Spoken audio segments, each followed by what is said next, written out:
साथियों नमस्कार। मैं नरेंद्र सिंह, राष्ट्रीय महासचिव, राष्ट्रीय जनशक्ति पार्टी सेकुलर से। दोस्तों, 2014 में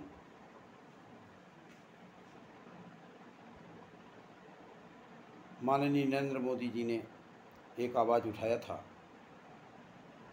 कि हम नौजवानों को 15 लाख रुपया देंगे। कैसे देंगे? उन्होंने ये बात बताया था कि हम विदेशों में जो पैसा जमा है उसको लाएंगे और सबके खाते में 15-15 लाख रुपए पड़ेंगे। ये बात कहाँ तक सच है, कहाँ तक झूठ है, मैं इसके बीच में नहीं पढ़ना चाहता हूँ। माननीय नरेंद्र मोदी जी ने क्या किया क्या नहीं किया, मैं इसके बीच में भी पढ़ने वाला नहीं हूँ, क्योंकि हमारी राष्ट्रीय जनशक्ति पार्टी की विचारधारा भारत के इन 75 सालों के राजनेताओं से बिल्कुल अलग थलग है। मैं अपने अध्यक्ष जी के माध्यम से ये बात बताना चाहता हूँ कि हम विदेशों से पैसा लाने का कोई भी काम नहीं करेंगे, लेकिन हमारे पास एक सीक्रेट योजना है जिसकी गोपनीयता हम सभी लोग बनाए हुए हैं। उसको धरती पे लाने की कोशिश करेंगे और हम उसमें सफल भी रहेंगे।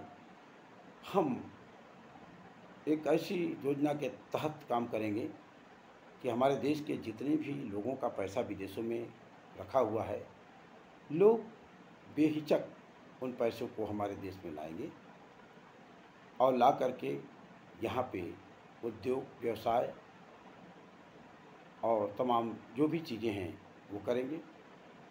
5 साल के अंदर हमारे देश का कोई भी नौजवान बेकार नहीं रहेगा, सभी लोग रोजगार परक हो जाएंगे। हम मुफ्त की चीज़ों में यकीन नहीं करते हैं, क्योंकि हमारे देश के नेताजी सुभाष चंद्र बोस ने कहा था कि ये आज़ादी जब मिलेगी जब तुम खून दोगे, तब हम तुमको आज़ादी देंगे। तो हम खून की बात तो नहीं करते हैं, लेकिन इतना जरूर करते हैं कि हमारा भारतीय बहुत ही खुददार है। इसी खुददारी की वजह से पूरी दुनिया के अंदर भारतीयों का डंका बज रहा है।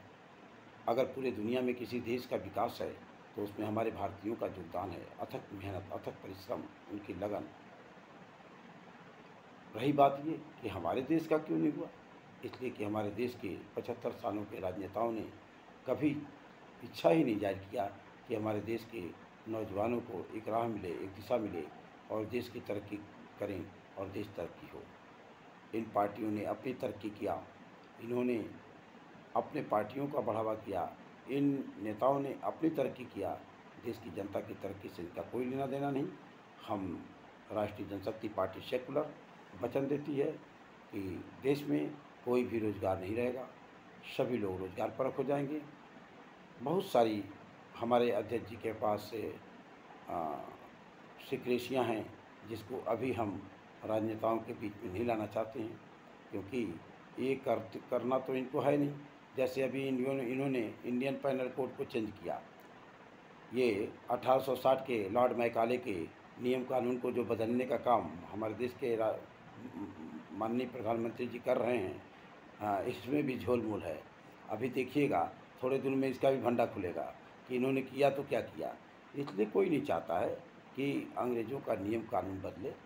देखा जाए तो गाड़ी तो वही है, ड्राइवर भले बदल दिए जाएं और ड्राइवर बदलने से गाड़ी नहीं बदलेगी, यानी ड्राइवर बदलने से देश नहीं बदलेगा। इसलिए राष्ट्रीय जनशक्ति पार्टी की बहुत सारी योजनाएं हैं जो राष्ट्र में इम्प्लीमेंट होंगी और देश की जनता को एक दिशा मिलेगी। इसी सोच के साथ इस पार्टी का जन्म हुआ है। हम भारत के जितने भी नौजवान हमारे हैं, मैं आह्वान करता हूं कि हमको देश में 1 लाख नौजवानों की ज़रूरत है। 1 लाख, सिर्फ एंड सिर्फ 1 लाख नौजवानों की ज़रूरत है। वो 1 लाख नौजवान वो होंगे जो भगत सिंह हो सकते हैं, अशफाक उल्लाह खां हो सकते हैं और मतलब बिस्मिल हो सकते हैं, यानी देश के जो शहीद अपने को ये देश के लिए कुर्बान किए। आज पुनः भगत सिंह और चंद्रशेखर आज़ाद जैसे लोगों की देश में ज़रूरत है, क्योंकि गोरे अंग्रेज़ों को तो हमने बाहर कर दिया, लेकिन इन काले अंग्रेज़ों को जो 75 सालों से देश की जनता का गाढ़ी खून पसीने की कमाई का मलाई काट रहे हैं, इनको किस तरह से बाहर करना है। मैं आह्वान करता हूं कि राष्ट्रीय जनशक्ति पार्टी से आप सेकुलर से आप जुड़ें और 1 लाख नौजवान हमारे साथ जैसे जिस दिन आते हैं, इसके बाद देखो देश की फिजा क्या होगी। ऐसी भाईचारिक क्रांति होगी, पार्लियामेंट के अंदर नहीं, पार्लियामेंट के बाहर से होगी। मैं आपको दावे के साथ बताता हूँ, जब भी क्रांति हुई है वैचारिक, उसमें बहुत लोगों की ज़रूरत नहीं पड़ी है, कई लाख लोगों की ज़रूरत नहीं पड़ी है, कुछ लोगों की ज़रूरत हुई है और कुछ लोगों ने देश को बदला है, दुनिया को बदला है।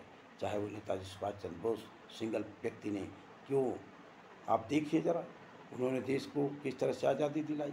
अगर आज़ादी दिलाने में तमाम शहीदों का मैं सल्यूट करता हूँ, लेकिन उसमें अग्रणी भूमिका अगर किसी की है नेतृत्व करने की, तो नेताजी सुभाष चंद्र बोस की है। इस तरह से बहुत सारे देशों में जो भी वैचारिक क्रांति और क्रांतियाँ हुई हैं, उसके पीछे कुछ लोगों का हाथ होता है।